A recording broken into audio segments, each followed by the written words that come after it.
Alors bonjour à tous, je suis Guillotin Eloa, je suis ingénieure aéronautique de l'ISAE Supaéro et j'ai toujours été passionnée de l'innovation technologique, particulièrement dans le spatial. Bonjour, je m'appelle Hugo Tarlet, je suis passionné d'aéronautique et de spatial. Et dans le cadre de Supaéro, j'ai pu imaginer ce qu'on pouvait faire dans les milieux de l'aéronautique et du spatial, par exemple dans les 10, 15, 20 prochaines années. Et ça, c'est très passionnant.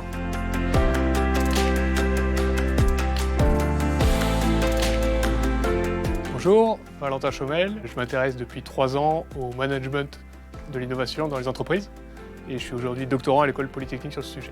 Avec Eloa, on s'est rencontrés dans un Startup Weekend, dans une autre école de la ville, et on s'est dit c'est génial, nous on est passionnés de spatial, on va faire le même dans notre école sur le spatial à Supaéro. Et donc dès la première année, on a commencé à former un binôme de pairs pour la création d'entreprises. Ensuite, on a décidé de se spécialiser dans ce domaine. On a fait un master en innovation technologique à l'école polytechnique et on a décidé de continuer dans l'entrepreneuriat particulièrement avec le master XHEC de HEC Paris.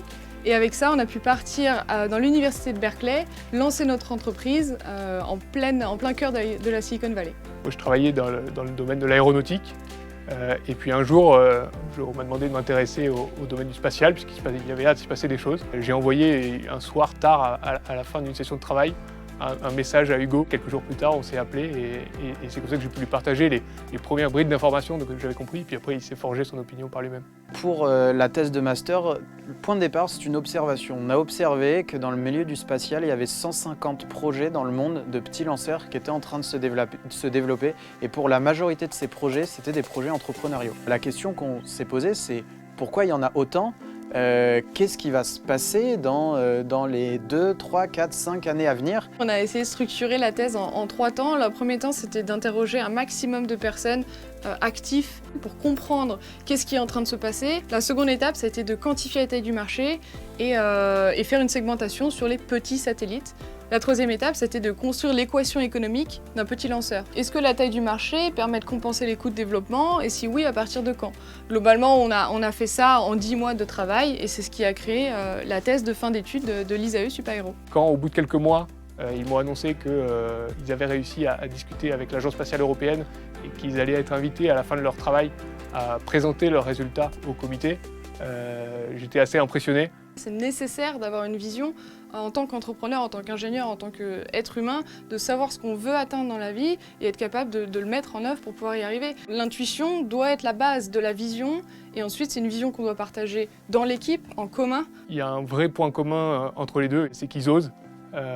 Quand ils ont une idée, ils se montent un plan, ils arrivent à leur fin, même sur des sujets les plus ambitieux. Je me suis rendu compte que j'étais passionné par l'entrepreneuriat, ou en tout cas que c'était fait pour moi, quand j'ai compris qu'un entrepreneur devait dédier toute sa vie à son projet.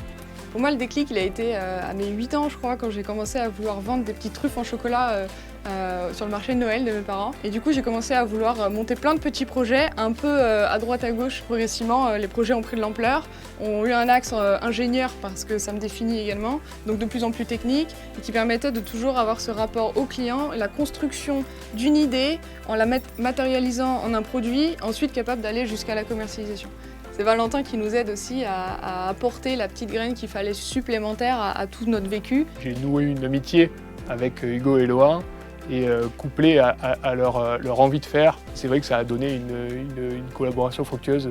Et pour demain, du coup, on est sur un projet. On reste encore pour l'instant entre nous et ça nous permet d'avancer beaucoup plus rapidement avant de sortir au grand public et de commencer à être pris dans l'engouement. Si on voit que ça marche, on se dévoilera à ce moment-là. Pour l'instant, c'est encore entre nous trois.